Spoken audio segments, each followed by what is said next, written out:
전직 대통령이 독방에서 건강이 아주 안 좋다 이렇게 호소했는데 법원은 왜 구속을 계속하라고 했을까요? 구독자님, 오늘 이 시간에는요, 그 조은석 특검팀에 의해서 재구속된 윤석열 전 대통령의 구속적부심 청구가 왜 기각됐는지 한국일보 기사를 바탕으로 좀 자세히 파헤쳐 보겠습니다. 이번 분석에서는요, 법원이 어떤 점을 중요하게 봤나, 또 양측이 어떤 논리로 맞섰나, 그 핵심을 명확하게 이해하는 걸 목표로 삼았습니다. 자, 그럼 바로 시작해 볼까요? 우선 구속적부심, 이게 뭔지 간단히 알아야겠죠. 네네. 그러니까 피의자를 구속한 게 과연 적법하고 타당한지, 계속 구속할 필요가 있는지 이걸 법원이 다시 심사하는 절차잖아요. 맞습니다. 윤 전 대통령은 이제 건강 문제도 있고 구속 자체가 부당하다, 이걸 강조하려고 직접 신문에 나왔다고 하더라고요. 네, 그렇죠. 그 신문이 꽤 길었어요. 한 6시간 넘게 아주 치열하게 진행됐는데 여기서 핵심 쟁점은 크게 보면 두 가지였습니다. 두 가지요? 네. 첫째는 방금 말씀하신 윤 전 대통령의 건강 상태 문제였고요. 둘째는 증거를 인멸할 우려가 있느냐, 바로 이 점이었죠. 아, 건강 문제랑 증거인멸 우려. 그럼 건강 문제부터 좀 볼까요? 윤 전 대통령 측 주장이 상당히 구체적이었던 것 같아요. 네, 맞아요. 그 구치소에서 혈액 검사한 결과를 딱 보여주면서 간 수치가 정상 범위 500가 넘는다, 뭐 이렇게 주장했다면서요. 네, 감마 GTP 수치가 320 IUL까지 올라갔다고 제시를 했죠.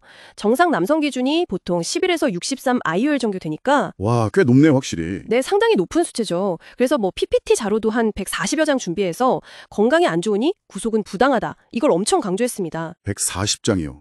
야, 그런데 특검은 또 달랐다고요? 그렇죠. 특검은 이제 반대로 역시 구치소 자료를 근거로 들면서 일상적인 거동에는 큰 문제가 없다, 이렇게 반박했어요. 아, 거동은 괜찮다. 네, 그러니까 건강 상태가 구속을 못할 정도로 뭐랄까 그렇게 위중한 건 아니다, 이렇게 본 거죠.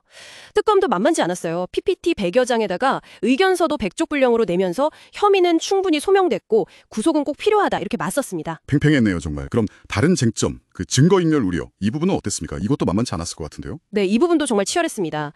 특검은 그 모스탄 전 미국 대사가 윤 전 대통령을 만나려고 했다는 그 언론 보도 있잖아요. 아, 네네. 기사 봤어요. 그걸 예로 들었어요. 이런 식으로 외부 인물을 통해서 사건 관련자들한테 영향력을 행사하려고 할 수 있다, 이게 바로 증거인멸 우려를 보여주는 거 아니냐, 뭐 이런 주장이었죠. 아, 그런 시도 자체가 우려를 나타낸다. 네, 예전에 구속영장 청구할 때 나왔던 그 폭력 사태 언급이랑 좀 비슷한 맥락으로 외부 영향력 동원할 가능성이 있다, 이걸 지적한 걸로 보입니다. 그럼 윤 전 대통령 측은 뭐라고 반박했나요? 누가 날 위해 증거인멸을 하겠냐, 뭐 이런 얘기도 했다던데요. 맞습니다. 정면으로 반박했죠. 지금 같은 상황에서 나를 위해 누가 나서서 증거를 인멸해 주겠느냐, 그리고 관련자들도 다 각자 살 길 찾고 있다, 뭐 이런 취지로 항변하면서 증거인멸 우려는 현실성이 떨어진다, 이렇게 주장했어요. 설득력이 아주 없어 보이진 않는데요? 네, 뭐 그런 주장도 했고요. 또 하나는 지금 문제되는 혐의들이 사실은 예전에 구속됐다가 풀려났던 그 내란죄 혐의랑 거의 같은 내용이다, 그러니까 이걸로 다시 구속하는 건 부당하다, 이 주장도 계속했습니다. 아, 이중구속 뭐 이런 논리군요. 네, 그런 맥락이죠. 그런데 결국 법원은 특검 쪽 손을 들어줬네요. 네, 맞습니다. 장시간 심리를 하고 나서 법원은 피해자 신문 결과랑 이 사건 기록을 보니까 청구는 이유 없다, 이렇게 판단했어요. 한마디로 구속을 유지할 필요가 있다, 이렇게 본 거죠. 왜 그랬을까요? 건강 문제보다는 증거인멸 우려를 더 크게 본 걸까요? 네, 아무래도 법원이 증거인멸 우려에 좀 더 무게를 둔 것 같고요.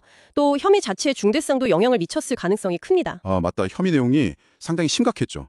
구체적으로 어떤 것들이 있었는지 다시 한번 짚어주시죠. 네, 보면 체포영장 집행을 막으라고 지시한 혐의, 또 군 주요 지휘부 비아폰 통화 내역 삭제 지시 혐의, 그리고 계엄 문건 관련해서 국무위원들 심의 의결권 행사를 방해한 혐의, 또 계엄 관련해서 허위 공보를 지시한 혐의, 뭐 이런 것들입니다. 야, 혐의 내용만 들어도 사안이 정말 가볍지 않네요. 그렇죠. 그럼 이제 특검은 어떻게 되는 건가요? 구속기한이 7월 21일까지라고 하던데, 네, 그 전에 기소를 하거나 아니면 구속기간 연장을 신청해야 하는 상황입니다. 그런데 윤 전 대통령이 계속 특검 출석을 거부하고 있잖아요. 그럼 조사 없이 그냥 기소할 수도 있는 건가요? 네, 현재로서는 그럴 가능성도 검토 중인 것으로 알려졌어요.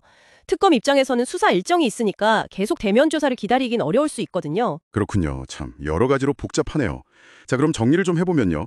이번 구속적부심 기각 결정은 결국 윤 전 대통령 측이 주장했던 건강 문제나 뭐 재구속의 부당성, 이런 주장보다는 특검이 제기한 혐의 자체의 중대성, 그리고 특히 증거인멸 가능성, 이 부분에 법원이 더 무게를 둔 결과다, 이렇게 볼 수 있겠네요. 네, 그렇게 해석하는 게 합리적일 것 같습니다. 구독자님께서도 이번 사례를 보시면서 법원이 구속 여부를 결정할 때 이런 요소들을 종합적으로 고려하는구나 하는 점을 좀 실제적으로 느끼셨을 것 같습니다. 네, 그렇죠.